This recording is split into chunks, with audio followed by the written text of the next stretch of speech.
మీకు ఈ 2 చోట్లే తెలుసు. నాకు ఒకే సమయంలో 7 చోట్ల బహిరంగముగా ప్రసంగించగల వరమును ప్రభువు నాకు అనుగ్రహించారు.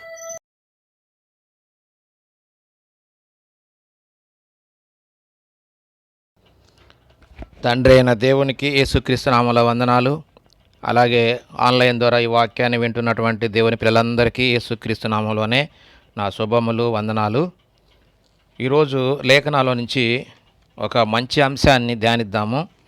ఎందుకంటే ఇప్పటికీ కూడా ఇంకా స్వస్థతలు, అద్భుతాలు, ఆశ్చర్యకార్యాలు ఉన్నాయని చెప్పి లేనటువంటిని ఉన్నట్టుగా మరి చెబుతూ అనేక మంది విశ్వాసుల్ని మరి వాక్యానికి విరుద్ధంగా బోధించి వారిని మరి దేవుని యొక్క సత్యం తెలుసుకోకుండా చేస్తున్నారు. కాబట్టి ఈ రోజున ఆ విషయాల్ని మనం చక్కగా ఆలోచిద్దాము. ఎందుకంటే నేను ఈ మధ్యకాలంలో ఒక వీడియో చూశాను. ఏంటంటే మురారి క్రియేషన్స్ మరణాత మెర్సీ ప్రిన్స్ సమర్పించు మన దైవజనుడైన ఎం దేవదాసు గారు చరిత్ర అని చెప్పి ఆయన చరిత్రని ఒక చిన్న స్క్రిప్ట్ లాగా, సినిమాలాగా తీశారు. దాన్ని నేను చూశాను. అందులో దేవదాసాయి గారిది మరి ఆయన పడుకున్నప్పుడు ఆయనకి స్వప్నంలో ఒక దూత వచ్చేసి మంచి ఎలుగు ఆయన మీదకి వస్తుంది. ఆ ఎలుగులో ఒక దూత మాట్లాడుతుంది, దేవదాస్ నువ్వు లూథరన్ చర్చి ప్రకారంగానే ఆ నియమాల ప్రకారంగానే సువార్త ప్రకటించాలి. ఇప్పటి వరకు నువ్వు యథార్థంగా ప్రకటించావు. కాబట్టి ఇక నుంచి నువ్వు ఒకవేళ సొంతగా పెట్టుకోదలుచుకుంటే బైబిల్ మిషన్ అని పెట్టుకో. బైబిల్ మిషన్ ప్రకారంగా నువ్వు ఒక సువార్తని కొనసాగించని చెప్పి ఆ దూత ఆయనకు చెప్పటం మనకు ఆ స్క్రిప్ట్లో చూపించారు. అదొకటి. తర్వాత ఆయన ఒక రోజు మరి ఇంట్లో ఉన్నప్పుడే ఆ సాయంకాలం పూట ఒక సహోదరుడు వచ్చి అయ్యగారి శిష్యులను అడుగుతాడు, ఏంటి నిన్న మా ఊర్లో అయ్యగారిది ప్రసంగం ఉంటే మీరు ఎవరు రాలేదేంటి అని అన్నప్పుడు వాళ్ళు అంటారు, అదేంటి అయ్యగారు ఇక్కడే ఉన్నాడు కదా, నిన్న ఎప్పుడు వచ్చాడు మీ ఊరు అని చెప్పి అన్నప్పుడు, లేదయ్యా నిన్న మా ఊరు వచ్చాడని చెప్పి, ఇదిగో నిన్న చేసిన ప్రసంగం మొత్తం నేను రాసుకున్నా, నా దగ్గర ఉంది అని అన్నప్పుడు, నిన్న మా దగ్గర ప్రసంగం చేశాడు కదయ్యా, అట్టెట్లా వచ్చాడు? సరే మనం అడుగుదాం పదా అని చెప్పి అయ్యగారి దగ్గరికి వెళ్ళి అడిగినప్పుడు అయ్యగారు ముందుగానే వీళ్ళ ఆలోచన తెలుసుకొని, నాకు అర్థమైంది, మీకు తెలిసింది 2 చోట్లేను, నేను ఒకే సమయంలో 7 ప్రదేశాలలో సువార్త చేయగలిగే శక్తి దేవుడు నాకు ఇచ్చాడు, నాకు ఆ వరం ఉందని చెప్పినప్పుడు వాళ్ళు ఆశ్చర్యపోతారు. అరే మనకు ఎప్పుడు తెలియదే, ఈ విషయాన్ని ఎప్పుడు చెప్పలేదని వాళ్ళు ఆశ్చర్యపోతుంటారు. కాబట్టి నిజంగా ఈ రోజుల్లో కూడా అలాంటి అవకాశం ఉందా? ఒక మనిషి 7 చోట్ల ఒకటేసారి చెప్పగలడా? అలాంటిది అసలు యేసుక్రీస్తు వారు కూడా చేయలేకపోయాడే, ఏ ప్రవక్తలు కూడా ఎవరు చేయలేకపోయారు కదా, అట్లా ఎక్కడన్నా బైబిల్లో కూడా లేదే. ఇట్లాంటి అవకాశం దేవదాసాయి గారికి ఉందా? అసలు ఈ కాలంలో, ఈ మధ్యకాలంలో ఎవరికైనా ఇలాంటి వరాలు, ఇలాంటి అద్భుతాలు, సూచక్రియలు చేసేటువంటి శక్తి బైబిల్లో ఎవరికన్నా ఇచ్చినట్టుగా లేకపోతే ఆధారం ఏమన్నా ఉందా అని కనుక మనం ఆలోచిస్తే ఎవరికి లేనట్టుగానే కనపడుతుంది. అయితే ఆ స్క్రిప్ట్లోనే మాటలు చూద్దాము. అది చూడండి ఒక నిమిషం. వస్తున్నాను. అలాగా పోయిన వారం మా ఊర్లో అయ్యగారు మీటింగులు జరిగాయి. ఆ విషయమై అయ్యగారితో మాట్లాడి వెళ్దామని వచ్చాను. కానీ ఆ మీటింగులకి మీ ఫాదర్లు ఎవరూ రాలేదే. ఇలా అంటాడేంటి? అదే నాకు అర్థం కాలేదు. తేదీల్లో ఇక్కడ మీటింగులు జరిగాయి?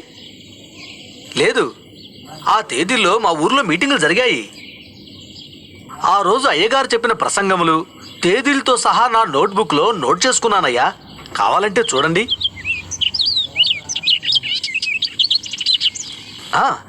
ఇదిగోనయ్యా చూడండి.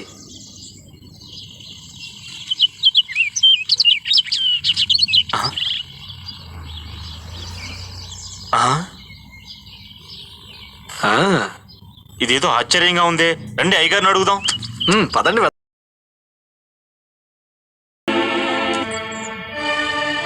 అయ్యగారు. అబ్బాయ్, మీ సందేహం ఏమిటో నాకు తెలుసు. మీకు ఈ 2 చోట్లే తెలుసు. నాకు ఒకే సమయంలో 7 చోట్ల బహిరంగముగా ప్రసంగించగల వరమును ప్రభువు నాకు అనుగ్రహించారు. దేని గురించి మీలో మీరు ఏమీ తర్కించుకోవద్దు. ఇంత గొప్ప వరం ఉన్నట్టు అయ్యగారు మనతో ఎప్పుడు అనలేదే. విన్నారు కదా వాళ్ళ మాటలు, వాళ్ళ సాక్ష్యాలు విన్నారు కదా అయ్యగారిది. మరి నిజంగా ఇప్పటికి కూడా ఒక వ్యక్తి ఒకే సమయంలో 7 చోట్ల ప్రసంగం చేసే అవకాశం ఉంటుందా? గుడ్డివారికి కళ్ళు ఇవ్వడము, మరి మూగవారికి మాటలు ఇవ్వడము, ఇవి సాధ్యమా? ఇప్పటికి కూడా ఉన్నాయా అనేది మనం ఆలోచిద్దాం. అలాగనే ఇంకొక ఆయన ఈ రోజున ఈయన గురించి మా ఊర్లో ఎక్కువగా మరి ప్రసంగం చేస్తున్నారు మా ఊరు. ఆయన ఎవరంటే విలియం మేరియన్ బ్రెన్హాం. ఈ కాలానికి ప్రవక్త ఈయనేనట. ఎందుకంటే ఈయన 1909లో కెంటుకే అమెరికా అనే ప్రాంతంలో ఈయన పుట్టాడంట. అయితే ఈయన 1943 ఆయన ఒక బ్రెన్హాం హీలింగ్ మినిస్ట్రీ అని ఒకటి స్థాపించి ఆయన స్వస్థతలు బాగా చేస్తాడట. అయితే ఆయన చెప్పినటువంటి విషయాలు ఏంటంటే ఆయన మరి సంఘాలకు దూతలు మరి 7 కాలాలు ఉన్నాయి. 7 కాలాలకు 7 దూతలు అంటే 7 ప్రవక్తలు, ఒక్కొక్క సంఘానికి ఒక్కొక్క దూత అని మరి చెప్పడం మనం చూస్తాము. మొదటి సంఘ కాలానికి దూత ఏమో పౌలు గారట. మరి రెండవ కాలానికి దూత ఐరేనియస్ అట. మూడో కాలానికి మార్టిన్ అట. 4వ కాలానికి కొలంబో అట. 5వ కాలానికి మార్టిన్ లూథర్ అట. 6కేమో జాన్ వెస్లీ అంట. 7వ దూత ఏమో విలియం మేరియన్ బ్రెన్హాం అట. ఇది చివరి కాలం అట. ఈ చివరి కాలంలో ఈయనే ప్రవక్త అట. ఈయనే వర్తమానం కరెక్ట్గా చెప్పగలగడంట. ఈయన ద్వారానే మనం పరలోక రాజ్యం పోతామంట. ఈయన ద్వారానే మనకు బైబిల్ పూర్తిగా అర్థమవుతుందట. ఈయనే లేకపోతే మనకు బైబిల్ అర్థం కాదని చెప్పి మన సహోదరులు ఈయన గురించే మాట్లాడుతూ బైబిల్ను బోధించేటప్పుడల్లా మొట్టమొదట ఈయన ప్రసంగాల్లో మాటలు చెప్పి ఆయన మాటల ప్రకారంగానే బైబిల్ చదువుతారు. అంతే తప్ప బైబిల్ ప్రకారంగా ఆయన ప్రసంగాలు చూడరు. ఆయన ప్రసంగాలు విని అందులో ఉన్నదాన్ని వీళ్ళు చెబుతూ ఉంటారు. నిజంగా ఇప్పటికి కూడా ఇవన్నీ నిజమేనా? ఇవన్నీ ఉన్నాయా బైబిల్లో, ఈ కాలాలు ఇవన్నీ కూడా? అలాగే ఈయనకు దూత కనపడి చెప్పిందంట, బ్రెన్హాం నువ్వు నా సువార్త చేయాలి అంటే నా వల్ల కాదన్నాడంట. లేదు లేదు నేను నీతో ఉంటాను, నీ ద్వారా నేను నడిపిస్తానని చెప్పి ఆ దూత చెప్పిందట. ఆ దూత వెలుగుగా ఉండి ఆయనతోటి మాట్లాడేదట. దగ్గరకు వచ్చి నిలబడ్డప్పుడు చూసి విలియం నీకు ఒక మంచి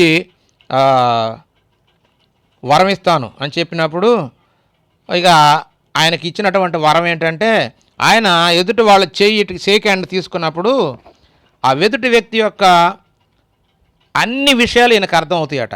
ఆయన ఎక్కడ పుట్టాడు, వాళ్ళ తల్లిదండ్రులు ఎవరు, ఆయన భార్య ఎవరు, ఆయన పిల్లలు ఎవరు, ఆయన ఏం చేస్తుంటాడని విషయాలన్నీ తెలుస్తాయట. ఇది ఎక్కడైనా ఉందా బైబిల్లో? అసలు ఈ కాలంలో అలాంటి వరాలు ఉన్నవాళ్ళు ఉన్నారా? ఇంకా ఆయనకు క్యాన్సర్, ఎవరికైనా సరే క్యాన్సర్ ఉంటే ఈయన ఇట్లా ప్రార్థన చేసి చేయబెట్టంగానే వెళ్ళిపోతుందంట. ఈయన కూడా చనిపోయిన వాళ్ళని లేపాడట, గుడ్డి వాళ్లకు కళ్ళు ఇచ్చాడట, మూగవాళ్లకు మాట్లాడిచ్చాడట. నిజంగా ఇవన్నీ ఉన్నాయా? అసలుకి ఈ అద్భుతాలు, ఈ సూచక క్రియలు ఇవన్నీ ఎందుకు ఇవ్వబడ్డాయి, బైబిల్లో ఎందుకు రాయబడ్డాయి, ఎప్పటి వరకు కొనసాగాయి అనేటువంటి ఆలోచన కనుక మనం చేసినట్లయితే దేవుడు ఆది కాలం నుంచి కూడా అనేక మంది ప్రవక్తల ద్వారా, మరి న్యాయాధిపతుల ద్వారా, రాజుల ద్వారా, మోషే గారి ద్వారా, మరి దూతల ద్వారా ఎన్నో ఆశ్చర్యకార్యాలు, అద్భుతాలు చేయించి మరి యేసుక్రీస్తు దాకా ఇశ్రాయేల్ ప్రజలను నడిపించుకుంటూ వచ్చాడు. యేసుక్రీస్తు వారు వచ్చిన తర్వాత ఆయన ద్వారా కూడా అనేకమైన అద్భుతాలు, సూచక్రియలు, అద్భుతాలు చేయించాడు. ఎందుకు చేయించాడంటే ఆ యేసుక్రీస్తు వారు ఎవరు, ఆయనకి మనకున్న సంబంధం ఏమిటి, ఆయన ఎక్కడి నుంచి వచ్చాడు అనేటువంటి ఆయన గురించి పరిపూర్ణమైనటువంటి అవగాహన తెలుసుకోవడం కోసం, ఆయన గురించి తెలుసుకొని ఆయన చెప్పిన మాటలు విని నమ్మటం కొరకు ఆయనకు కొన్ని సూచక్రియలు ఇచ్చినట్టుగా మనకు యేసుక్రీస్తు వారి బోధలో మనకు అర్థమవుతుంది. ఆ మాటలు చూద్దాము. యోహాను గారు రాసినటువంటి సువార్త 4వ అధ్యాయం 48వ వచనం. యేసు సూచక క్రియలను మహత్కార్యములను చూడకుంటే మీరెంత మాత్రము నమ్మరని అతనితో చెప్పాను. ఎవరు ఇతను అంటే మనం పై వచనం చూసినప్పుడు యేసుక్రీస్తు వారు గలిలయలో నుండి కానా అనే ఊరికి తిరిగి వచ్చినప్పుడు కపెర్నహూములోనే ప్రధాన యాజకుడు కుమారుడు రోగి అయి ఉన్నాడు.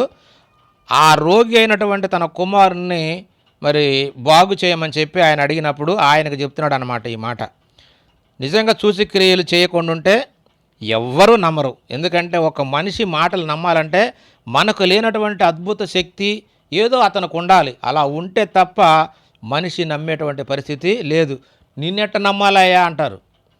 వాస్తవం యేసుక్రీస్తు చెప్పింది. కాబట్టి అలా ఆయన నమ్మటం కొరకే ఈ సూచక క్రియలు ఇచ్చినట్టుగా మనకు లేఖనాలు చూస్తే అర్థమవుతుంది.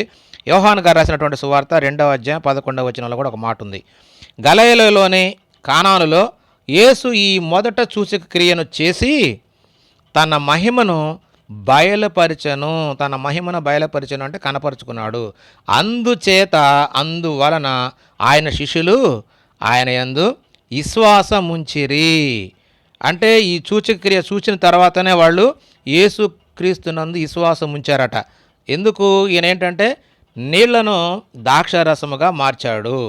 కాబట్టి ఇది సాధ్యం ఎలా అని చెప్పి వాళ్ళు ఆశ్చర్యపడి ఆయన యందు నమ్మకం ఉంచారట. కాబట్టి ఈ విధంగా మరి ఆయన సూచక్రియల ద్వారానే తనెవరో మరి చెప్పి నమ్మించడానికి అనేకమైన సూచక్రియలు చేసినట్టుగా మనకి ఈ లేఖనాన్ని బట్టి అర్థమవుతుంది. అలాగే ఇంకొక విషయంలో కూడా మరి యేసుక్రీస్తు వారు తానెవరో ఈ లోకానికి శిష్యులకి చెప్పాలన్న ఉద్దేశంతో మరి ఒక అద్భుతాన్ని చేశాడు. అది కూడా చూద్దాము. ఇది ఏంటంటే లాజరు ఆరోగ్యం బాగానప్పుడు ఆయనకి మరి వర్తమానం వచ్చింది. లాజరు రోగి అయి ఉన్నాడని చెప్పి వాళ్ళు అక్క చెల్లెళ్ళు ఆయనకు కబురు పంపినప్పుడు ఆయన మరి వెంటనే వెళ్ళి ఆయన రోగాన్ని బాగు చేయకుండా ఇంకా 2 రోజులు తానున్న చోటనే ఉండి మరి 2 రోజులు గడిపినట్టుగా మనకు లేఖనాలను బట్టి అర్థమవుతుంది. ఎందుకంటే మరి ఆయన మరణం అనేది తన మహిమ కొరకు వచ్చిందన్న సంగతి ఆయన అర్థం చేసుకొని మరి 2 రోజుల దాకా పోకుండా అక్కడే ఉన్నాడు. ఉండి ఆయన శిష్యులతో ఏం మాట్లాడుతున్నాడంటే యోహాను గారు రాసినటువంటి సువార్త 11వ అధ్యాయం 14వ వచనం చదువుదాం. కావున యేసు లాజరు చనిపోయాను, మీరు నమ్మునట్లు నేనక్కడ ఉండలేదని మీ నిమిత్తము సంతోషించుచున్నాను అంటున్నాడు. ఏమిటది? మీరు నమ్మునట్లు అంటే శిష్యులు నమ్మునట్లు నేను అక్కడ ఉండలేదని. ఎక్కడ? లాజరు ఉన్న ప్లేస్లో నేను లేను కాబట్టి అందు నిమిత్తం నేను సంతోషిస్తున్నా. ఎందుకంటే ఆయన చనిపోతాడని, చనిపోయిన తర్వాత మరలా మనం అక్కడికి వెళ్ళి ఆయన తిరిగి లేపుతామని ఇవన్నీ యేసుక్రీస్తు వారికి ముందుగానే ఎరిగిన వాడై ఉండి, ఎందుకంటే ఆయన లేపిన తర్వాత దీన్ని చూసి శిష్యులు ఆయన యందు నమ్మకం ఉంచుతారు. అలాగే అది చూసిన తర్వాత మరి యేసుక్రీస్తు వారు కూడా మహిమపరచబడతాడు దేవుని చేత. అలాగనే ఆ మహిమ దేవునికి చెందుతుందన్నట్టుగా మరి ఆయన తెలపటం మనం చూస్తాం. ఆ మాట కూడా చూద్దాము. యోహాను గారు రాసినటువంటి సువార్త 11వ అధ్యాయం 4వ వచనం. యేసు అది విని, ఈ వ్యాధి మరణము కొరకు వచ్చినది కాదు, కానీ దేవుని కుమారుడు దాని వలన మహిమపరచబడినట్లు దేవుని మహిమ కొరకు వచ్చినదనేను. కాబట్టి ఇది ఎందుకు వచ్చిందో ఆయనకు తెలుసు. అందుకనే ఆయన ఏమన్నాడంటే ఆ సమయంలో నేను అక్కడ లేకపోవడం అనేది నాకు సంతోషంగా ఉంది. ఎందుకంటే మనం అక్కడికి వెళ్ళిన తర్వాత ఆ లాజర్ను ఎలాగూ లేపుతాను కాబట్టి అది చూసి మీరు నమ్ముతారు, ఆ చుట్టుపక్కల ఉన్నటువంటి జనం కూడా చూసి నన్ను నమ్ముతారు, నా మాటలు ఎందుకు విశ్వాసం ఉంచుతారన్న సంగతి గుర్తెరిగి ఈ మాటను చెప్పినట్టుగా మనకు అర్థమవుతుంది. అలాగే 11వ అధ్యాయము 41, 42 వచనం కూడా చూద్దాం. అంతటా వారు ఆ రాయి తీసివేసిరి. యేసు కన్నులు పైకెత్తి, తండ్రి, నీవు నా మనవి వినినందున నీకు కృతజ్ఞతాస్తుతులు చెల్లించుచున్నాను.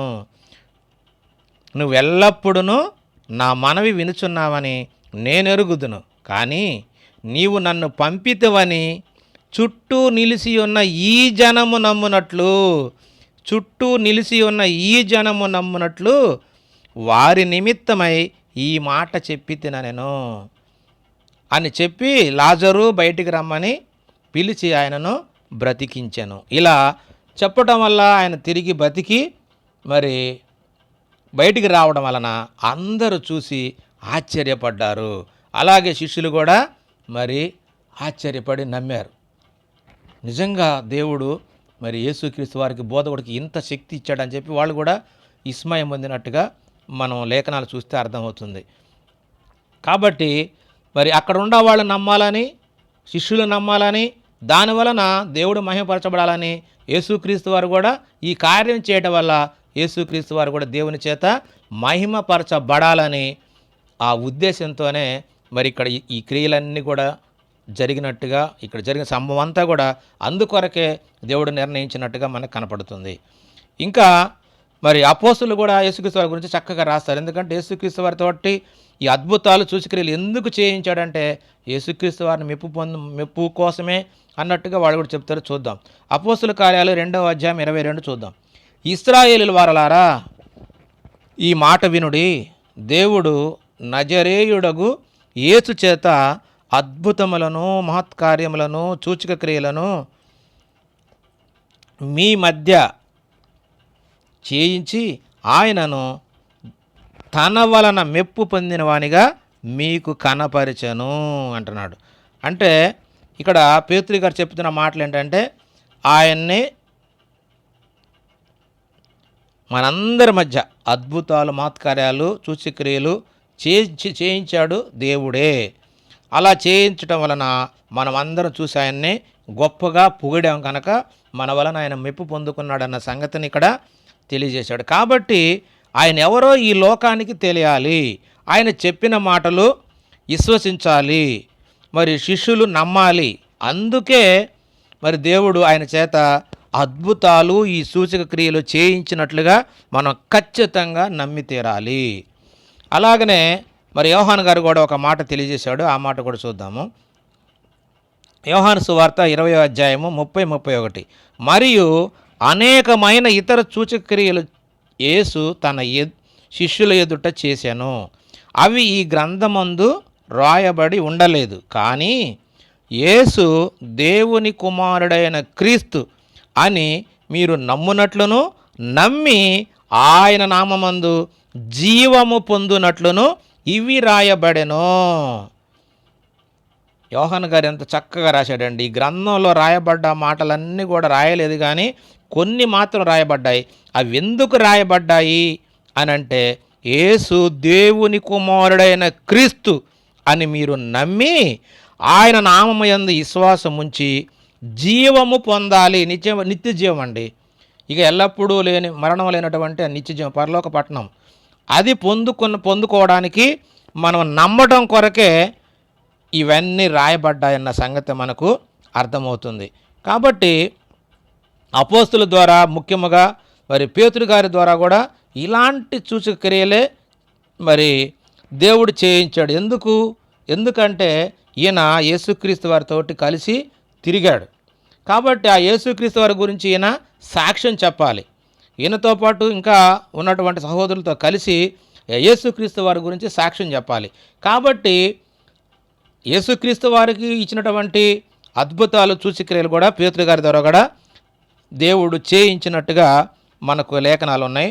ఆ మాటలు కూడా చూద్దాము. ఎందుకంటే యేసుక్రీస్తు గురించి ఈయన సాక్ష్యం ఇవ్వాలి. ఈయన సాక్ష్యం ఇచ్చేటప్పుడు ఈయన సాక్ష్యాన్ని ఎలా నమ్మాలి? ఈయన కూడా ఏదో ఒక అద్భుతం చేస్తే తప్ప ఆయన చెప్పిన మాటలు నమ్మం. అందుకనే ఈయనకు మరి కొన్ని అద్భుతాలు ఈయనతో కూడా చేయించినట్టుగా మనకున్నాయి. ముందుగా ఆయన సాక్ష్యం చూద్దాము. అపోస్తుల కార్యాలు 10వ అధ్యాయము 40-42.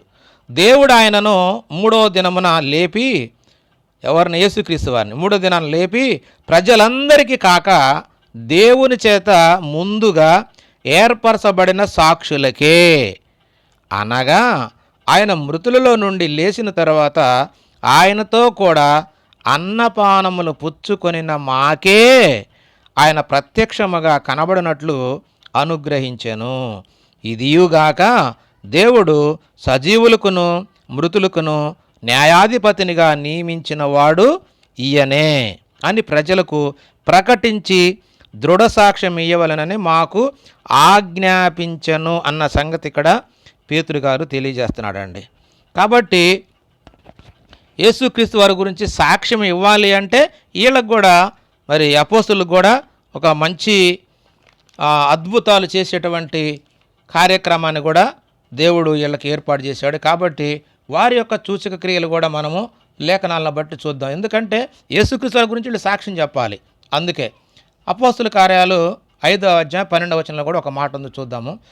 ప్రజల మధ్య అనేకమైన సూచక క్రియలను మహత్కార్యములను అపోస్తుల చేత చేయబడుచుండెను. అపోస్తుల చేత చేయబడుచుండెను. ఎలాగ చేయించాడంటే 15వ వచనం, అందుచేత పేతురు వచ్చుచుండగా జనులు రోగులను వీధులలోనికి తెచ్చి వారిలో ఎవని మీదనైనను అతని నీడైనను పడవలనని మంచముల మీదనో పరుపుల మీదనో వారిని ఉంచిరి. అంటే పేతురు గారు ఇలా నడిచిపోతుంటే ఆయన యొక్క నీడ ఆ మంచాల మీద పరుపుల మీద ఉన్నటువంటి రోగుల మీద పడితే ఆ రోగులు అందరూ బాగుపడ్డారంటండి. ఎంతమందికైతే ఆ నీడ తగిలిందో ఆ నీడ తగిలిన వాళ్ళు అందరూ స్వస్థత పొందిరి అన్నట్టుగా కింద మనకు వచనం ఉంటుంది. కాబట్టి దేవుడు ఎంత అద్భుతంగా మరి పేతురు గారికి ఇంతటి శక్తినిచ్చాడంటే నిజంగా ఆలోచించండి.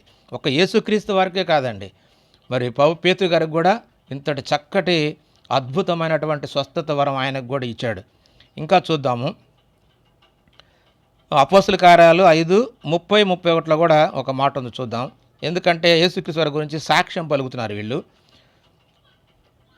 మీరు రానున్న వేలాడవేసి సంహరించిన యేసును మన పితరుల దేవుడు లేపెను. ఇశ్రాయేలునకు మారు మనసును పాపక్షమాపణను దయచేయుటకై దేవుడు ఆయనను అధిపతినిగాను రక్షకునిగాను తన దక్షిణ హస్త బలము చేత హెచ్చించి ఉన్నాడు. దేవుడే హెచ్చించి ఉన్నాడు అంటండి యేసుక్రీస్తు వారిని. మేమును దేవుడు తనకు విధేయులైన వారికి అనుగ్రహించిన పరిశుద్ధాత్మయు ఈ సంగతులకు సాక్షులమై ఉన్నాము అన్న సంగతిని చెబుతున్నాడు. అంటే యేసుక్రీస్తు వారు చేసినటువంటి అద్భుతాలకు సూచక్రియలకు ఆయన మరణానికి పునరుత్థానానికి అన్నిటికీ వీళ్ళే సాక్షులు. అందుకనే ఈ అపోస్తుల ద్వారా కూడా దేవుడు అనేకమైనటువంటి సూచక్రియలు అద్భుతాలు చేయించినట్టుగా మనకు లేఖనాలన్నిటిని కూడా చదువుతుంటే మనకు అర్థమవుతుందండి. కాబట్టి ప్రియమైన దేవుని వాళ్ళ ఈ అద్భుతాలు ఎందుకు చేయబడ్డాయంటే యేసుక్రీస్తు వారు ఎవరో మనకు తెలియాలి, దేవుడు ఎవరో మనకు తెలియాలి. ఆయన మాటల యందు నమ్మకం ఉంచి ఆ మాటలను చూసినటువంటి వారు సాక్ష్యం ఇవ్వాలి. కాబట్టి మన సాక్ష్యం లేకపోయినా, మనం డైరెక్ట్గా వినకపోయినా మనం నమ్మం. అందుకొరకే దేవుడు ప్రత్యేకంగా యేసుక్రీస్తు వారితోటి ఈ సూచక క్రియలు అద్భుతాలు చేయించాడు. అలాగే ఆ యేసుక్రీస్తు వారితో ఉన్నటువంటి అపోస్తుల ద్వారా కూడా ఈ సూచక క్రియలు అనేవి జరిగినవి అని ఖచ్చితంగా నమ్మాలి. అందుకనే యేసుక్రీస్తు వారు కూడా చనిపోయి తిరిగి లేచిన తర్వాత మొట్టమొదట వారికే ప్రత్యక్షమయ్యాడు. ప్రత్యక్షమైనప్పుడు ఆయన మాట్లాడుతున్నటువంటి మాటలు కూడా చూద్దాము. మార్కు గారు రాసినటువంటి సువార్త 16వ అధ్యాయము 15-16 వచనాల్లో ఇలా ఉంది. మీరు సర్వలోకమునకు వెళ్ళి సర్వ సృష్టికి సువార్తను ప్రకటించుడి. నమ్మి బాప్తిస్మము పొందినవాడు రక్షింపబడును, నమ్మని వానికి శిక్ష విధించబడును అన్నాడు. అంటే ఇక్కడ నమ్మిన వారు ఉన్నారు, నమ్మని వారు ఉన్నారు. అంటే నమ్మిన అంటే ఎవరైనా సరే, ఇప్పుడు ఆయన వాక్యాలు, ఇప్పుడు అపోస్తులు చెప్పినటువంటి మాటలు మనం విని నమ్మితే రక్షణ, నమ్మకపోతే నిత్య శిక్ష, నరకం అన్న సంగతి ఇక్కడ చెబుతున్నాడు.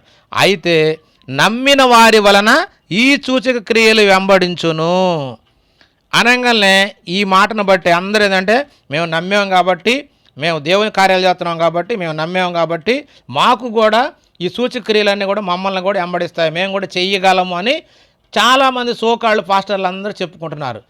నిజంగా ఈ మాటలు మన గురించి చెప్పినవి కాదండి. ఈ కాలంలో ఉన్నటువంటి పాస్టర్లకు లేకపోతే సువార్థికులకి వీళ్ళకి కాదు చెప్పింది. మనం చక్కగా చదివితే అర్థమయ్యిద్ది. ఏమంటున్నాడు 17వ వచనం, నమ్మిన వారి వలన ఈ సూచక క్రియలు వెంబడించును.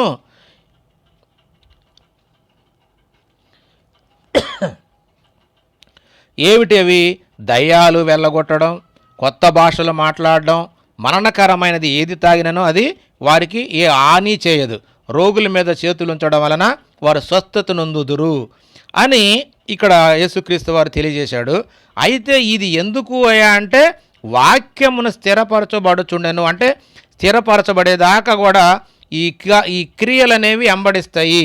ఎవరికి అంటే ఆయన శిష్యులకు మాత్రమే, ఆయన శిష్యులకు మాత్రమే. ఎందుకంటే ఈయన చనిపోయి తిరిగి లేచిన తర్వాత శిష్యుల్లో కొంతమంది నమ్మలేదు. కాబట్టి నమ్మిన వారి వలన ఈ సూచక్రియలు వెంబడిస్తాయని చెప్పి శిష్యులకు చెప్తున్నాడు. ఎందుకంటే ఆ రోజు మరి తోమ మరి బోధకుడు లేచి ఉన్నాడంటే నేను నమ్మను, ఆయన చూసి ఆయన చేతుల్లో చేయబెట్టాలి, ఆయన గాయాల్లో చేయబెట్టాలి, ఆయన డొక్కలో చేయబెట్టాలి, అప్పుడే నేను నమ్ముతానని అన్నప్పుడు అలాంటి అపనమ్మకస్తుల కోసమే మరి ఆయన అంటే ఆయన పూర్తిగా నమ్మనటువంటి అనుమానపడే వాళ్ళ కోసం ఈ మాట చెబుతున్నాడు. ఎవరైతే నన్ను నమ్ముతారో వారి వలన ఈ సూచక్రియలు, అంటే వాళ్ళు ఏది తాగినా కూడా వాళ్ళకి ఏం చేయదు, పాములు కరిచినా వాళ్ళకి ఏం కాదు అనేటువంటి విషయాన్ని ఇక్కడ చెబుతున్నాడే తప్ప ఇది మనకు కోసం కాదు. మనం కూడా నమ్మామనుకో మనం కూడా చచ్చిపోయిన వాళ్ళని లేపుతాం, మనం కూడా గుడ్డోళ్ళ కళ్ళు ఎత్తాం, మనం కూడా కుంటోళ్ళ కాళ్ళు ఎత్తామని కాదు.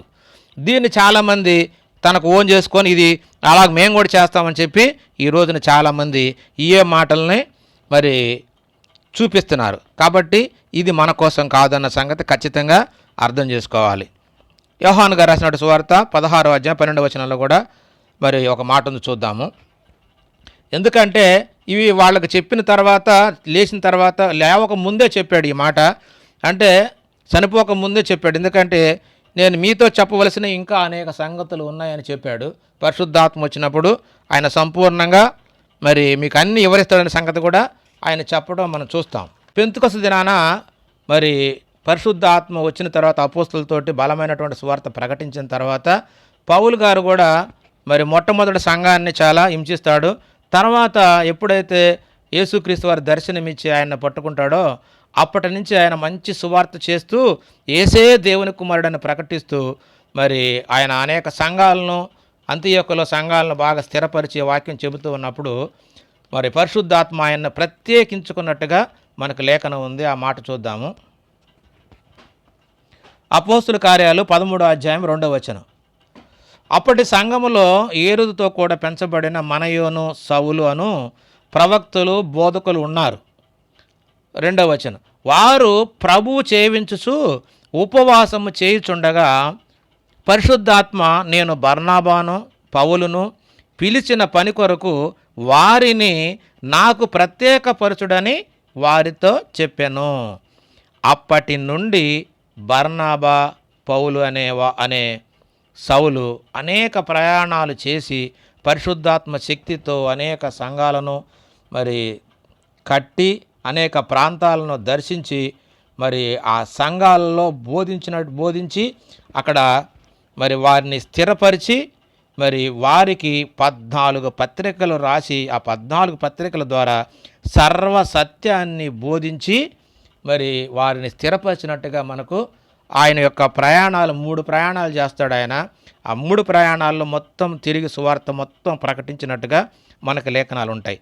ఇంత ప్రకటించినటువంటి ఆయన ఖచ్చితంగా ఆ సువార్త మొత్తాన్ని నేనే ప్రకటించానన్న సంగతిని ఆయన చెప్పటం మనం చూస్తాము. ఆ మాట చూద్దాము. అపోస్తుల కార్యాలు 20వ అధ్యాయము 27వ వచనం. దేవుని సంకల్పమంతయు మీకు తెలపకుండా నేనేమీ దాచుకొనలేదు, సమస్తాన్ని మీకు నేను చెప్పాను అన్న సంగతిని ఈ మాటను బట్టి మనకు అర్థమవుతుంది. అలాగే మరి పౌలు గారు రాసినటువంటి పత్రిక ఎఫెసీ పత్రిక 3వ వచనం 4వ వచనం చదువుదాం. ఎట్లనగా క్రీస్తు మర్మము దేవ దర్శనం వలన నాకు తెలియపరచబడినదన్న సంగతిని గూర్చి మునుపు సంక్షేపముగా రాచితిని. మీరు దానిని చదివిన ఎడల దానిని బట్టి ఆ క్రీస్తు మర్మమును గూర్చి నాకు కలిగిన జ్ఞానము గ్రహించుకొనగలరు అని ఇక్కడ లేఖనం ఉంది. కాబట్టి ఏమంటున్నాడంటే ఆయన మరి ఆయనను మనం నమ్మాలి. మళ్ళీ ఈ మాటలన్నీ కూడా నమ్మాలంటే, ఆయన చెప్పిన మాటలన్నీ కూడా మనం నమ్మాలంటే మరి ఈయన ఏం చేయాలి? మరి ఈయన కూడా అపోస్తులు చేసినట్టుగానే ఈయన కూడా మరి అద్భుతాలు చేయాలి కదా. కాబట్టి ఈయనకు కూడా అద్భుతాలు సూచక్రియలు చేయాలి. కాబట్టి ఆయనకు కూడా మరి ఎలాంటి అద్భుతాలు ఆయన చేశాడో ఆ విషయాన్ని కూడా లేఖనాన్ని బట్టి చూద్దాము. అపోస్తుల కార్యాలు 19వ అధ్యాయం 11, 12 వచనాలు. మరియు దేవుడు పౌలు చేత విశేషమైన అద్భుతములను చేయించెను. అతని శరీరమునకు తగిలిన చేతి గుడ్డలైనను నడికట్టైనను రోగుల యొద్దకు తెచ్చినప్పుడు రోగముల వారిని విడిచెను, దయ్యములు కూడా వదిలిపోయెను అని అంటున్నాడు. అంటే ఇప్పుడు దీన్ని పట్టుకొని చాలామంది ఏం చేస్తారంటే ప్రార్థనలు చేసి కచ్చీపులు పంచుతున్నారండి. నిజంగా ఇది మనకుందా? ఈ కాలంలో వారికి మరి వాడుకున్న గుడ్డలు తీసుకెళ్ళి రోగుల దగ్గర పెడితే రోగాలు నయమవుతాయా? ఇది మనకుందా? ఈ వాగ్దానం మన వల్ల అవుతుందా? కానీ దీన్ని పట్టుకొని చాలామంది కచ్చీపులు తీసుకొచ్చి ప్రార్థనలు చేసి రోగుల మీదకి. నిజంగా ఇవి ఇప్పుడు సాధ్యమా? లేదండి. ఇవన్నీ కూడా అపోస్తులు, ఎందుకంటే వాళ్ళు వాక్యాన్ని మరి విన్నారు, యేసుక్రీస్తు బోధిస్తున్నప్పుడు విన్నదాన్ని వీళ్ళు మరి నమ్మారు. అలాగే వాళ్ళ ద్వారా కూడా ఇంకా కొన్ని దేవుని విషయాలన్నీ కూడా రాయబడ్డాయి, పత్రికలు రాశారు. ఆ పత్రికలు కూడా పరిశుద్ధాత్మ ప్రేరణతో వాళ్ళు చెప్పారు. చెప్పిన దాన్ని మొదటి శతాబ్దంలోనే గ్రంథస్థం చేశారు.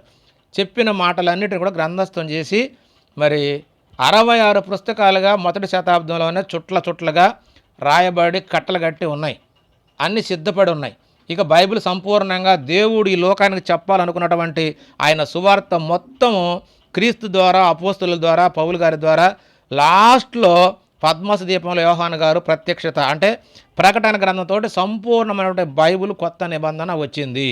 అంతకుముందు 1500 సంవత్సరాలు పాత నిబంధన అంతా కూడా ప్రవక్తల ద్వారా ప్రవచించి రాయించారు.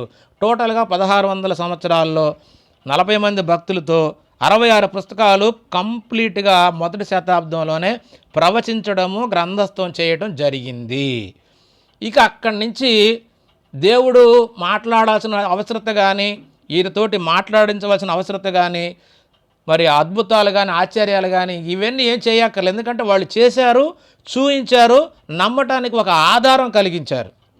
యేసుక్రీస్తుని మరి మన కళ్ళము అంటే వాళ్ళ కాలంలోనే వాళ్ళ ముందు మరి రోమా ప్రభుత్వంలో చంపడము, మరలా దేవుడు ఆయన తిరిగి లేపడము, దీన్ని చూసిన వారందరికీ ఆధారం కలిగించాడు. కాబట్టి ఎందుకయ్యా ఇవన్నీ అద్భుతాలు? ఎన్ని అద్భుతాలు ఎందుకంటే యేసుక్రీస్తు దేవుని కుమారుడని, దేవుడు ఆయన్ని మృతుల్లో నుంచి లేపాడని, ఆయన చెప్పినట్టుగా బతికితే మనం కూడా తిరిగి లేస్తామని, ఆయనని వెంబడిస్తే మనకు నిత్యరాజ్యం ఉంటుందని, పాపము నుండి వైదొలిగి ఆయన నామంలో బాప్తిసం తీసుకొని ఆయన్ని వెంబడించాలని, ఆయన దేవుని కుమారుడని విశ్వసించాలని ఇవన్నీ రాయబడ్డవి. అంతే తప్ప ఇప్పుడు వాళ్ళు ఈ అద్భుతాలు ఎవరి కోసం చేయాలి, ఎందుకోసం చేయాలి, వాళ్ళని ఎందుకు నమ్మాలి? బైబిల్లో ఉన్నాయి కదా, యేసుక్రీస్తు వారు చేసిన అద్భుతాలు ఉన్నాయి, అపోస్తులు చేసినటువంటి అద్భుతాలు ఉన్నాయి, పౌలు గారు చేసిన అద్భుతాలు ఉన్నాయి. వాళ్ళు చేసి నమ్మకుండా ఇప్పుడున్నటువంటి మరి దేవదాసాయి గారు, మరి ఇలియం మేరిన్ బ్రెన్హాము, మరి ఇంతకుముందు ఎంఎస్ శాంతవర్ధన్ గారు అని ఉండేవాడు. ఇంతకుముందు చెన్నైలో చాలామంది అద్భుతాలు చేసినట్టు వాళ్ళు ఉన్నారు. దినకరన్ వాళ్ళు చాలామంది ఇప్పటికి కూడా చేస్తున్నారు. బెల్లంపల్లి ప్రవీణ్ ఇప్పటికి కూడా ఇవన్నీ చేస్తున్నారు. అసలు కొన్నాయా మనకి ఇవి? ఏమండి ఇవి అసలు బైబిల్ ప్రకారంగా ఇప్పుడు మనకున్నాయా? యేసుక్రీస్తు ఒక మాట అంటాడు, నా యందు విశ్వాసం ఉంచేవాడు నాకంటే గొప్ప కార్యాలు చేస్తానంటాడు. గొప్ప కార్యాలు చేస్తాడంటే వీళ్ళు ఏం చేస్తారంటే గొప్ప సూచక క్రియలు చేస్తాము. సూచక క్రియలు అంటే యేసుక్రీస్తు వారు ఏ విధంగా చనిపోయిన వాళ్ళు లేపి చూపించాడో అలాగే మేము కూడా సూచక క్రియలు చేస్తాం అంటున్నారు. బైబిల్లో సూచక క్రియలు మనం చేయలేము, మన వల్ల కాదు. గొప్ప కార్యాలు చేస్తాం. గొప్ప కార్యాలు అంటే యేసుక్రీస్తు వారు ఆ కాలంలో ఉన్న జనాభా కొద్దిది కాబట్టి కొద్ది మందికే ప్రకటించాడు. ఆయనకన్నా గొప్ప కార్యాలంటే ఆయన 3.5 సంవత్సరాలే ప్రకటించాడు. మనకు 40 ఏళ్ళు 30 ఏళ్ళు అవకాశం ఉంది కనుక మరి ఈ రోజున డెవలప్ అయిపోయింది, జనాభా పెరిగారు కాబట్టి దేశాలకు వెళ్ళి కూడా విదేశాలకు వెళ్ళి కూడా సువార్త ప్రకటించి గొప్ప ప్రసంగాలు చేసి అనేక మందిని రక్షణలోకి తీసుకురావడానికి మరి అవకాశం ఉంది. అందుకనే గొప్ప గొప్ప కార్యాలు చేస్తారు నా యందు విశ్వాసం ఉంచేవాళ్ళు. అట్లనే మనకు ఖచ్చితంగా చూసినట్లయితే ఈ గొప్ప కార్యాలు మరి కేఏ పాల్ అనేటి ఆయన ఖచ్చితంగా చేశాడండి. క్రీస్తునందు విశ్వాసం ఉంచేవాళ్ళు పరిశుద్ధాత్మ సహాయంతో వాక్యాన్ని ధ్యానించి ఆ వాక్యాన్ని అనేక మందికి ప్రకటించడానికి కేఏ పాల్ గారు చక్కగా ప్రకటించాడు. కానీ ఆయన కూడా మరి ఈ హీలింగ్ అనేది ఆయన కూడా స్వస్థతలు అనే చెప్పాడు, కానీ నిజానికి ఆ స్వస్థతలు అనేవి లేవు. కానీ ఆత్మ సహాయంతో ప్రసంగాలు చేసి అనేక మందికి రక్షణ సువార్తను ప్రకటించే అవకాశం మాత్రం ఖచ్చితంగా ఉంది. ఆయన ఆ విధంగా ప్రకటించాడు. దాదాపు 148 దేశాలలో మరి ఆయన సువార్తను ప్రకటించాడు. ఒక అమెరికా అధ్యక్షుడికి తప్ప మరి ఆయన వాడుకునేటువంటి విమానము ఇంక ఎవ్వరికీ లేదు. రెండోది ఈయనకు మాత్రమే ఉంది. మొదటిది అమెరికా ప్రెసిడెంట్కి ఉంటే రెండవది పాల్ గారికి మాత్రమే ఉండేది. ఈయనకి 747 బోయింగ్ విమానం ఉండేది ఒకటి. ఆయన ఎక్కడికి వెళ్ళినా కూడా దగ్గర 250 దేశాలు 148 దేశాలు ఎప్పుడు ఇడిపోయినా కూడా ఆ విమానం ఆయన ఒక్కడే వాడుకునేవాడు. అంతటి గొప్ప ఔన్నత్యం ఇంకెవ్వరికి లేదు ఇంతవరకు. ఇంకా మళ్ళా అంత గొప్ప సువార్థికుడు, ఆ ప్రపంచ దూత, ప్రపంచ విజేత అనే సినిమా కూడా తీపిచ్చాడు ఆయన చరిత్ర అంతా. అలాంటి వ్యక్తి ఇంకా పుడతాడని మనం ఖచ్చితంగా కూడా చెప్పలేం. ఎందుకంటే 148 దేశాలు ఆయన ప్రసంగాలు చేస్తుంటే లక్షల మంది ఒక ప్రసంగంలో మరి 14 లక్షల మంది 15 లక్షల మంది వచ్చారట. ఒక ప్రసంగానికి ప్రసంగకర్తగా ఆయనకి ఇచ్చినట్టు పారితోషికం 40 కోట్లు అంట. ఇలాంటి ప్రత్యేకత ఎవరికీ లేదండి. ఆయన అనేక దేశాలు తిరిగి అనేక దేశాల్లో శాంతి దూతగా యుద్ధాలను కూడా ఆపాడట. మరి ఎంతోమంది బిలియనియర్లు ఆయన చేతిలోకి మరి ఆయన చేతి దగ్గరకు వచ్చి ప్రార్థన చేయించుకొని ఆయన చెప్పిన వాళ్ళకి డొనేషన్లు ఇచ్చేవాళ్ళు అంట, లక్షల కోట్లు. అంత గొప్ప వ్యక్తి. మరి ఆయన ప్రధానమంత్రులకి ముఖ్యమంత్రులకి మరి ఆయన ఆశీర్వాదం ఇచ్చి ప్రార్థన చేసి మరి దీవించినట్టుగా మనకు ఎన్నో మనం చూస్తుంటే ఆయన చరిత్ర అంతా చూస్తుంటే పేపర్లలో చూస్తుంటే మొత్తం ఆయనే. ఎంతమంది గొప్పవాళ్ళ మధ్య చారిటీ పెట్టి ఆయన ఉన్నాడంటే అంత గొప్పవాడండి. అలా సువార్త చేస్తారు. అలా గొప్ప సువార్త చేసి అనేక మంది రక్షణలోకి తీసుకొస్తారు యేసుక్రీస్తు కంటే. ఎందుకు ఆ కాలంలో తక్కువ మంది ఉన్నారు, ఈ కాలంలో కోట్ల కొద్ది ఉన్నారు. కాబట్టి దేశం చాలా పెరిగిపోయింది ప్రపంచంలో. కాబట్టి గొప్ప కార్యాలు క్రియలు అంటే పనులండి. సువార్త పనులు చేస్తారు తప్ప సూచక క్రియలు కాదు. రోగాలు నయం చేయడం, చనిపోయిన వాళ్ళని లేపటం, మూగోళ్ళని మాట్లాడించడం, గుడ్డోళ్ళకి కళ్ళు ఇవ్వడం, ఇవి కాదండి. ఇవి సూచక క్రియలు ఈ అపోస్తులకి క్రీస్తుకు మాత్రమే ఇవ్వబడ్డాయి, ఇంకా ఎవ్వరికి లేవండి. అవి మొదటి శతాబ్దంలోనే ఆగిపోయినవి. కొన్ని మాటలు చూద్దాము.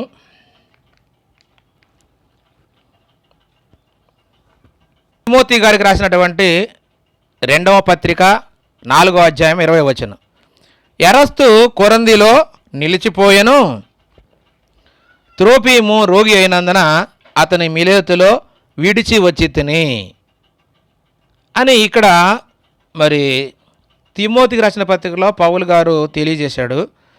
ఈయన ఎరస్తు కొరిందిలో నిలిచిపోయాడట. ఎరస్తు అనే వ్యక్తి కొరిందిలో నిలిచిపోయాడట. త్రోపీము రోగి అయినందున అతని మిలేతులు విడిచి వచ్చి తిని అంటున్నాడు.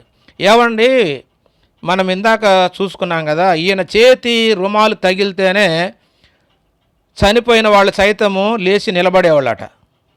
అంతటి శక్తి కలిగినటువంటి పౌలు గారు మరి ఎందుకు ఈయన్ని రోగిగా ఉంటే అక్కడే వదిలిపెట్టి వచ్చాడు, మిలేతులు ఎందుకు వదిలిపెట్టి వచ్చాడు? ఒక్కటి ఆలోచించండి. అంటే మనం ఖచ్చితంగా అర్థం చేసుకోవాలంటే అప్పటికే పౌలు గారికి శక్తి లేదు అన్న సంగతి ఖచ్చితంగా అర్థమవుతుంది. ఎందుకంటే శక్తి ఉంటే అప్పుడే ఆయన దగ్గర ఉన్న కచీపుతో ఆయన్ని మరి ముట్టి బాగు చేసేవాడు, లేదంటే చేయబెట్టి ప్రార్థన చేసేవాడు. కాబట్టి ఇక అప్పటికే ఆయన దగ్గర ఉన్నటువంటి స్వస్థత వరం అనేది ఆగిపోయినట్టుగా మనం గుర్తించాలి. ఇంకా ఆయన మాత్రమే కాకుండా మరి తిమోతి గారికి కూడా ఒక మాట చెప్తున్నాడు. ఆ మాట కూడా చూద్దాము. తిమోతికి రాసిన మొదటి పత్రిక 5వ అధ్యాయం 23వ వచనం. ఇక మీదట నీళ్ళే త్రాగక నీ కడుపు జబ్బు నిమిత్తమును తరచుగా వచ్చు బలహీనతల కోసరమును ద్రాక్షారసము కొంచెముగా పుచ్చుకొనుము. ఎందుకు ద్రాక్షారసం తాగమంటున్నాడు? నీళ్ళే తాగంటే ఇప్పుడు దాకా నువ్వు ఏది తాగినా కూడా మనకు దేవుని శక్తి ఉంది కాబట్టి ఏం పర్వాలేదు. కానీ ఇప్పుడు ఇక అది అయిపోయింది, ఆ సమయం అయిపోయింది కాబట్టి ఇక నుంచి నీకు వచ్చే జబ్బు నిమిత్తము ఖచ్చితంగా నువ్వు కొంచెం కొంచెంగా ద్రాక్షారసం తాగు అంటున్నాడు. ఎందుకు? ద్రాక్షారసంలో ఒక గుణం ఉందండి. ఏమిటంటే కొంచెం అది బలాన్ని ఇచ్చింది శరీరానికి, అలాగే కొంత రక్తాన్ని కూడా పట్టించింది కాబట్టి దాని వలన మరి మనిషికి ఆరోగ్యం వచ్చింది. కాబట్టి ఇక నుంచి నీ జబ్బు నిమిత్తము, నీ కడుపు జబ్బు నిమిత్తము కొంచెముగా మరి ద్రాక్షారసాన్ని పుచ్చుకో అన్న సంగతిని ఇక్కడ పౌలు గారు తిమోతికి తెలియజేశాడండి. కాబట్టి దీన్ని బట్టి మనకు అర్థం కావాల్సింది ఏమిటంటే మరి వరాలు పూర్తిగా ఆగిపోయినాయని, ఇక అందరికీ ఆయన చెప్పినటువంటి వాక్యమే సమాధానము, దిక్కు అన్న సంగతిని ఇక్కడ తెలియజేస్తున్నాడు. ఎందుకంటే ఆయనతోటి దేవుడు మరి పలికించాల్సిన మాటలన్నిటిని కూడా 14 పత్రికలను పలికించాడు. అటన్నిటిని కూడా గ్రంథస్థం చేసి పుస్తకాలుగా, లెటర్లుగా రాసిపెట్టాడు. ఇక ఆయన చెప్పవలసింది, రాయించాల్సింది ఏమీ లేదు కనుక, సంపూర్తి అయింది కనుక ఇంకా ఆయనకు అద్భుతాలు మరి సూచక్రియలు అవసరం లేదు కనుక ఇక నుంచి వాళ్ళు సువార్థికులే తప్ప, రాయబడిన దాన్ని ప్రకటించడమే తప్ప ఇంకా కొత్తగా ప్రకటించడానికి లేకపోతే ప్రవచించడానికి ఇక ఏమీ లేదండి. సంపూర్ణమైన బైబిలు అంటే దేవుడు ఈ లోకానికి చెప్పాల్సిన మాటలన్నిటిని కూడా మొదటి శతాబ్దంలోనే 66 పుస్తకాల గ్రంథాన్ని సంపూర్ణంగా మొదటి శతాబ్దంలోనే మరి గ్రంథాలుగా మరి అంటే చుట్టలుగా వాటి మీద రాసి జాగ్రత్త చేశారు. అవి అచ్చు వేయబడి మనకు బైబిల్గా రావడానికి మరి 1800 సంవత్సరాలు పట్టింది. వాటిని మళ్ళీ లేఖనాలుగా మార్చడము, అధ్యాయాలుగా మార్చడము, ఇవన్నీ తర్జుమాలు చేయడం చాలా టైం పట్టింది. కాబట్టి ఇది రాయబడడం మాత్రం మొదటి శతాబ్దంలోనే కంప్లీట్ అయిపోయింది. కాబట్టి ఇక ఎవరూ కూడా ప్రవచించాల్సిన అవసరత లేదు, అద్భుతాలు చేయవలసిన అవసరత లేదు, స్వస్థతలు కూడా అవసరత లేదు. ఎందుకంటే రోగం ఉన్నవాడికి వైద్యుడు అవసరం అని చెప్పి యేసుక్రీస్తు వారు చెప్పాడు. రోగం ఉన్నవాడికి వైద్యుడు అంటే డాక్టర్ దగ్గరికి వెళ్ళాలి. కానీ ఈ దేవుని వాక్యం వల్ల జరిగేది ఏంటంటే శరీర స్వస్థత కాదు కానీ ఆత్మీయ స్వస్థత. యేసుక్రీస్తు వారు చనిపోయింది ఎందుకు అంటే మనకు ఆత్మకు రక్షణ ఇవ్వడానికి, మన ఆత్మ పాపము నుండి విడుదల పొందటానికే తప్ప శరీరాన్ని మనం కాపాడుకొని శరీరాన్ని బలవంతం చేసుకోవడానికో, శరీర ఆరోగ్యం కోసం, శరీరాలను మరి సంతోషంగా ఉంచుకోవడానికి కాదండి. యేసుక్రీస్తు వారు ఈ లోకానికి వచ్చింది పాపము నుండి మనల్ని విడుదల చేయడానికి. కాబట్టి ఈ శరీర స్వస్థతలు, అద్భుతాలు, సూచక్రియలు ఇవన్నీ వేస్ట్ అని చెప్పి యేసుక్రీస్తు వారే మరి చెప్పడం మనం చూస్తాం. ఎక్కడంటే మత్తయి గారు రాసినటువంటి సువార్తలో ఆయన ప్రకటించేటప్పుడు చాలామంది వచ్చి ప్రభువా ప్రభువా అని ఊరక ఆయన పిలుస్తూ ఉంటే ఆయన అంటాడు, ప్రభువా ప్రభువా అని మీరు నన్ను ఊరక పిలుచుట అర్థం అన్నప్పుడు ఆయన చెప్తాడు ఒక మాట. వాళ్ళు అంటారు కదా, ప్రభువా నీ నామాన మరి నీ నామంలో మేము దెయ్యాలను నిలగొట్టాము, అద్భుతాలు చేసాము, సూచక్రియలు చేసామని అంటే ఆయన అంటాడు ఆ మాట చూద్దాం. మత్తయి గారు రాసినటువంటి సువార్త 7వ అధ్యాయము. అప్పుడు ఆయన మిమ్ము ఎన్నడూను ఎరగను, అక్రమము చేయువారులారా నా యొద్ద నుండి పొండి అని వారితో చెప్పేదను అంటున్నాడు. అంటే ఎవరైతే మేము ఈ దెయ్యాలను ఎల్లగొట్టాము, స్వస్థతలు చేశాము, అద్భుతాలు చేశామని చెప్పి ఆయనతో చెబుతున్నారో వారి గురించి చెప్తున్నాడండి ఇక్కడ యేసుక్రీస్తు వారు.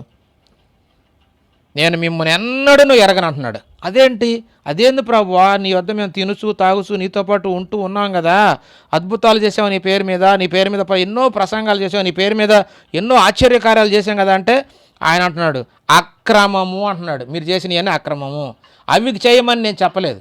మరి ఏంటి? సువార్త ప్రకటించాలి, ఆయన మరణాన్ని, సమాధిని, పునరుత్థానాన్ని సువార్త ప్రకటించాలి. కానీ అద్భుతాలు ఎందుకొరకు? యేసుక్రీస్తు వారికి ఎందుకు ఇవ్వబడ్డాయి? ఆయన మాటలు నమ్మి ఆ మాటలు ఎందు విశ్వాసం ఉంచడానికే. ఇప్పుడు నీ మాటలు ఇవి విశ్వాసించడానికి అవసరం లేదు. నువ్వు అంతకుముందు బైబిల్లో రాయబడ్డ మాటలు చెబితే ఆ మాటలను విశ్వసిస్తే చాలు. ఇప్పుడు నీ సొంత మాటలు, నువ్వు ప్రవచనం చెప్పేయి, నువ్వు అద్భుతాలు చేసేయి, నువ్వు చేసే వాటిని చూసి నమ్మవలసినటువంటి అవసరత లేదు. అందుకనే అలానే చేస్తున్నానని ఎవడైనా చెబితే, నేను దెయ్యాలు నిలగొడుతున్నాను నీ నామాన అద్భుతాలు చేస్తున్నాను, నీ నామాన ఆశ్చర్యకారాలు చేస్తున్నాను అంటే వాళ్ళ గురించి అంటున్నాడు అక్రమము చేయువారులారా నా యొద్ద నుండి వెళ్ళిపోండి అంటున్నాడు. అది అక్రమం అంటున్నాడు. కాబట్టి మనం చేయాల్సింది ఏంటంటే ఇప్పుడు సువార్త మాత్రమే. ఇలాంటి అద్భుతాలు చేశానని చెప్పినా కూడా అది నమ్మొద్దు. ఎందుకంటే అలాంటి వాళ్ళు వస్తారు, వాళ్ళు చేస్తారు, అవి నమ్మొద్దు అని కూడా మరి ఈ మత్తయి గారు రాసిన సువార్తలో చెప్పాడు. ఆ మాట కూడా చూద్దాం.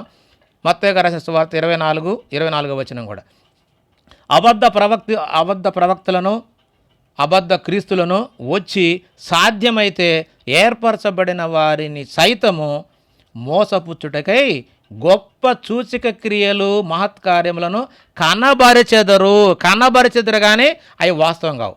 ఇలా రోగం నయమన్నట్టుగా కనపడుతుంది కానీ ఇంటికి వెళ్ళిన తర్వాత ఆ రోగం అలాగే ఉంటుంది. రెండో రోజు మళ్ళీ వాడికి ఆ రోగం ఉంటుంది. కనపరుస్తారు, ఏదో ఒక మాయమాటలు చెప్పి వాళ్ళలో వాళ్ళు ముందుగానే ఏర్పాటు చేసుకొని జనం ముందు కనపరుస్తారే తప్ప అది నిజం కాదు.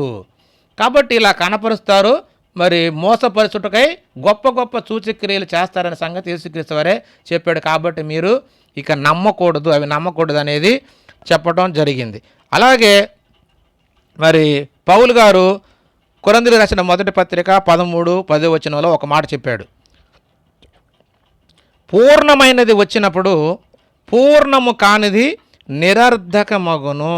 అంటే పూర్ణమైనది ఏంటిది, పూర్ణము కానిది ఏంటంటే, పూర్ణమైనదంటే సంపూర్ణమైన వాక్యం వచ్చినప్పుడు అని. అంటే దేవుడు ఈ లోకానికి చెప్పాలనుకున్నటువంటి మాటలన్నీ కూడా మరి ప్రవచింపబడి గ్రంథస్థం చేయబడినటువంటి సంపూర్ణమైనటువంటి దేవుని మాటలు, సంపూర్ణమైన వాక్యము వచ్చినప్పుడు పూర్ణము కానిది అంటే అంతకు ముందున్నటువంటి పూర్ణం కాకుండా ఉన్నప్పుడు మరి వరాలు, భాషలు, ప్రవచనాలు ఏవైతే వరాలుగా ఉన్నాయో, అంటే పూర్ణం కానప్పుడు ఉన్నటువంటి అవన్నీ కూడా సంపూర్ణమైనటువంటి దేవుని లేఖనం వచ్చినప్పుడు అవన్నీ నిరర్ధకం అవుతాయి. పూర్ణము కానిది అంటే పూర్ణం కాకముందు ఎన్నైతే అద్భుతాలు, వరాలు, భాషలు ఇవన్నీ ఉన్నాయో అవన్నీ కూడా తీసివేయబడతాయి అన్న సంగతి ఖచ్చితంగా ఈ వాక్యాన్ని బట్టి అర్థం చేసుకోవాలి. 8వ వచనం చూద్దాం. ప్రేమ శాశ్వత కాలముండును, ప్రవచనములైనను నిరర్ధకమగును, భాషలైనను నిలిచిపోవును, జ్ఞానమైనను నిరర్ధకమగును అంటున్నాడు. అంటే ప్రేమే ఉంటుంది. ప్రేమ అంటే ఆ ఆజ్ఞను అనుసరించి ప్రవర్తించి దాన్ని నమ్మి దాని ప్రకారంగా ప్రకటించడమే ప్రేమ. దేవుని ఆజ్ఞలను అనుసరించడమే ప్రేమ. కాబట్టి ప్రేమే శాశ్వత కాలం ఉంటుంది. కానీ ఈ ప్రవచనాలు, మరి భాషలు, జ్ఞానము, స్వస్థతలు ఇవన్నీ కూడా నిరర్ధకమైపోతాయి అన్న సంగతిని పౌలు గారే స్పష్టంగా చెప్పాడు. ఇంకా 11వ వచనంలో ఏమన్నాడంటే, నేను పిల్లవాడనై ఉన్నప్పుడు పిల్లవాని వలె మాటలాడి తిని, పిల్లవాని వలె తలంచి తిని, పిల్లవాని వలె యోచించి తిని, ఇప్పుడు పెద్దవాడనై పిల్లవాని చేష్టలు మానివేసి తిని అంటున్నాడు. అంటే ఇవన్నీ మొదట వాక్యము రాకముందు, అంటే యేసుక్రీస్తు వారు ప్రకటించకముందు, ఆయన చనిపోకముందు, తిరిగి లేవకముందు, అపోస్తులు ప్రకటించకముందు, ఇవన్నీ గ్రంథస్థం చేయకముందు ఈ సూచక క్రియలు, అద్భుతాలు ఇవన్నీ ఉన్నాయి. అంటే అది చిన్న పిల్లల వయసు లాంటిది. ఆ టైంలో అప్పుడే మరి యేసుక్రీస్తు వారు ఇవన్నీ చేయడం అప్పుడే చూస్తున్నారు. ఒక్కొక్కళ్ళు నమ్ముతూ వస్తున్నారు. అప్పుడు అపోస్తులు నమ్మారు, తర్వాత చుట్టూ ఉన్న జనం నమ్మారు, తర్వాత అపోస్తుల బోధ విని అక్కడ ఉన్నటువంటి యెరూషలేము దేవాలయం ఆ ఏరియాలో ఉన్న వాళ్ళంతా నమ్మారు. తర్వాత సర్వ సృష్టికి సువార్త వచ్చింది. అలా మొట్టమొదట నమ్మకం కొరకే వాళ్ళకి ఆ సూచక్రియలు ఇచ్చారు. అప్పుడు చిన్నపిల్లల మనస్తత్వం కాబట్టి వాళ్ళు అర్థం చేసుకోవడానికి మాత్రమే ఈ సూచక్రియలు ఇవ్వబడ్డాయి తప్ప, ఇప్పుడు కంప్యూటర్ కాలంలో ఇక్కడుండి చంద్రమండలానికి మరి రాకెట్లను పంపిస్తూ ఇక్కడుండి అమెరికాకు చిన్నపిల్లలతో కూడా ఫోన్ చేసి మాట్లాడటం, ఇంత టెక్నాలజీ వచ్చి ఇంత అభివృద్ధి చెందిన తర్వాత కూడా ఇంకా స్వస్థతలా? ఎందుకండి ఒక కిడ్నీలు వస్తే ఓన్లీ లేజర్ మీద లైట్ అయితే కిడ్నీలు రాళ్ళు కరిగిపోతున్నాయి. అన్నీ కూడా ఎలక్ట్రికల్ తోటి కూడా అన్ని రోగాలు అయిపోతున్నాయి. బైపాస్ సర్జరీ చేస్తున్నారు. ఇంకా దేవుడు అద్భుతాలు చేయాల్సిన అవసరం ఏంది? సైన్సు, టెక్నాలజీ అంతా పెరిగింది కదా, ఇదంతా దేవుని జ్ఞానమే కదా. కాబట్టి నీకు రోగం వస్తే వైద్యుడి దగ్గరికి వెళ్ళు. అంతేగాని ఇప్పుడు నువ్వు స్వస్థత చేయాల్సిన అవసరం ఏమొచ్చిందయ్యా? ఎన్ని రకాల హాస్పిటల్స్ ఉన్నాయి. ఎవరికైనా రోగం వస్తే హాస్పిటల్కి పోవాలి తప్ప ఇంకా నీకు ఆ మొదటిలోకి వెళ్ళినట్టుగా చిన్నపిల్లలాగా అప్పుడంటే వాళ్ళు ఎలా నేర్చుకున్నారు? మన చిన్నపిల్లలు అప్పుడు బడికి పోతారు కదా, ఏం చెప్తారు మరి? అది ఎల్కేజీ యూకేజీ స్టాండర్డ్ ఎలా ఉంటుంది? అమ్మ అంటే పక్కన అమ్మ బొమ్మేసి అమ్మ అంటారు. తర్వాత ఆవు బొమ్మేసి ఇదిగో ఆవు అని అక్షరాలను బలికెత్తారు, ఆవును చూపించి. అలాగే వాళ్ళకి చిన్నపిల్లలు కాబట్టి అది వాడు 10వ తరగతి వచ్చినాక ఇంటర్మీడియట్ వచ్చి డిగ్రీ చదివినా కూడా ఇంకా అమ్మ బొమ్మేసి ఇదిగోరా అమ్మ అని అంటే ఎట్లుంటుంది, వాడేమంటాడు ఇక ఏం చదువుతున్న పిచ్చిదాని అంటాడు. అలాగే మనోళ్ళు కూడా యేసుక్రీస్తు కాలంలో అద్భుతాలు వాక్యం నమ్మడం కొరకు, ఆయన్ని విశ్వసించడం కొరకు అద్భుతాలు దేవుడు ఆయనతోడు చేపించాడు. ఆయన చెప్పిన మాటలన్నిటికీ సాక్ష్యం ఇవ్వడానికి అపోస్తుల చేత చేయించాడు. అపోస్తులు కూడా చేసి వాక్యాన్ని స్థిరపరిచారు. ఇంకా ఎందుకయ్యా నీకు ఇంక అయ్యేప్పుడు ఇంక అవి అయిపోయినాయి, అవి ఎప్పుడో మొదటి శతాబ్దంలో జరిగిపోయింది.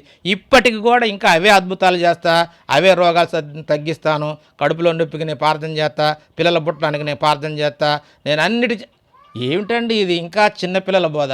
అందుకనే పౌలు గారు అంటున్నాడు, నేను పిల్లవాడనై ఉన్నప్పుడు పిల్లవాని వలె మాటలాడి తిని, పిల్లవాని వలె తలంచి తిని, పిల్లవాని వలె యోచించి తిని, ఇప్పుడు పెద్దవాడనై పిల్లవాని చేష్టలు మానివేశాను. ఇంకా అద్భుతాలు అవన్నీ తీసి పక్కన పడేసాయా, ఇప్పుడు సంపూర్ణమైన వాక్యం వచ్చింది, ఇప్పుడు వాక్యమే నీకు దిక్కు. అందుకని కొరంథీ పత్రికలో అంటాడు, మీకు వాక్యానికి మిమ్మల్ని అప్పగించాను. ఇవాళ వాక్యాన్ని చదువు, వాక్యం పట్టుకొని మరి బుద్ధిగంతాలకి వెళ్ళి వాక్యాన్ని ప్రకటించు. నీకు అవకాశం ఉన్నక్కడికల్లా వెళ్ళి వాక్యాన్ని ప్రకటించు, అంతే తప్ప ఇంకా ఈ రోజున స్వస్థతలు వరాలు అనేవి లేవు. వాళ్ళు చెప్పినవన్నీ కూడా అబద్ధాలండి. ఈ పౌలు గారికే స్వస్థతలు వరాలు ఆగిపోయినాయి. పూర్ణమైన బైబిల్ వచ్చిన తర్వాత ఇంకా పూర్ణము కానటువంటిది అంటే ముందున్నటువంటి ఈ ఆత్మీయ వరాలు, ఈ స్వస్థతలు ఇవన్నీ కూడా మొదటి శతాబ్దంలోనే ఆగిపోయినాయి. ఇప్పుడు ఏమున్నదయ్యా మనకంటే విశ్వసించిన ప్రతి వాడికి, యేసుక్రీస్తు నామములో బాప్తిసం తీసుకున్న ప్రతి వాడికి ఆత్మవరం ఉంటుంది. ఆత్మవరం మనకు వస్తుంది. ఆ ఆత్మ ద్వారా వాక్యాన్ని చేతబట్టుకొని బలంగా సువార్తను ప్రకటించాలి.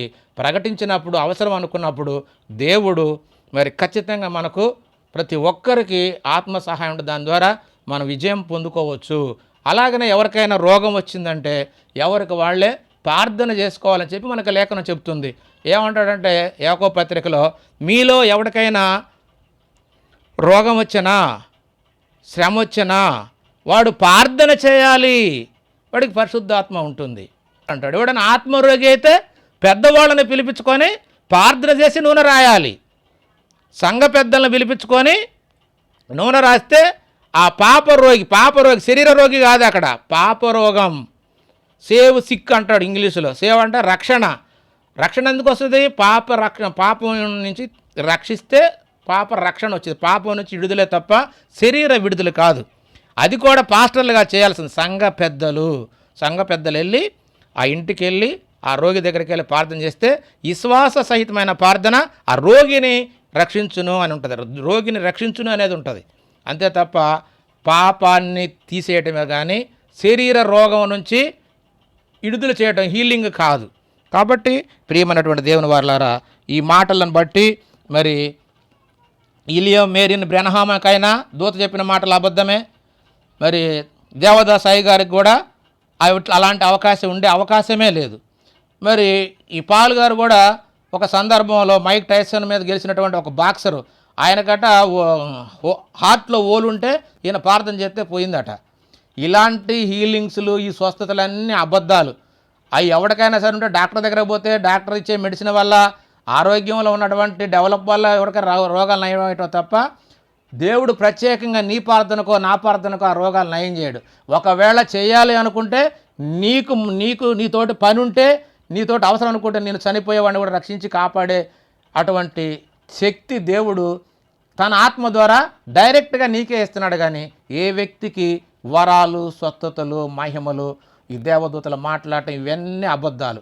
కాబట్టి ప్రియమైన సహోదరులారా, ఇలాంటి మరి బైబిల్లో లేనటువంటి తప్పుడు ప్రసంగాలు, తప్పుడు ఆరోపణ, తప్పుడు వాటిని విని మన విశ్వాసాన్ని చెడగొట్టుకోకుండా మరి లేఖనాన్ని చూసి లేఖనంలో ఉన్నదాన్ని మరి విశ్వసించి అనేక మందికి మీరు కూడా మరి తెలియజేస్తారని కోరుకుంటూ, ఈ వచనాలన్నిటిని మరలా చూసుకొని నిజంగా మరి అద్భుతాలు దేవుడు ఎందుకు యేసుక్రీస్తు ద్వారా, అపోస్తుల ద్వారా చేయించాడో అవి ఎప్పటి వరకు ఉన్నాయంటే పౌలు గారి కాలం వరకే ఉన్నాయి. పౌలు గారు వచ్చిన తర్వాత, యోహాను గారు వచ్చిన తర్వాత సంపూర్ణంగా రాయబడింది, ఇంకెవరితో పని లేదు. అందుకనే పౌలు గారు గలతీ పత్రికలో కూడా ఒక మాట ఉంటుంది. గలతీ పత్రిక 1:8 ఏమంటాడంటే, మేము మీకు ప్రకటించిన సువార్త కాక ఇక మేమైనను పరలోకము నుండి వచ్చిన ఒక దూత అయినను ప్రకటించిన ఎడల అతడు శాపగ్రస్తుడు అంటాడు. ఇక ఆ మొదటి శతాబ్దంలో 100 సంవత్సరాల లోపల వచ్చినటువంటి సువార్త గ్రంథస్థం చేయబడింది. దానిలోదే తీసుకొని ఎవరైనా బోధించాలి తప్ప అంతకు మించి ఎవరో బయట నుంచి సొంత ఆలోచనతో బోధించి శాపగ్రస్తులు కాకూడదు. అందరికీ వందనాలు. దేవునికి స్తోత్రం. నేను ముగిస్తున్నా.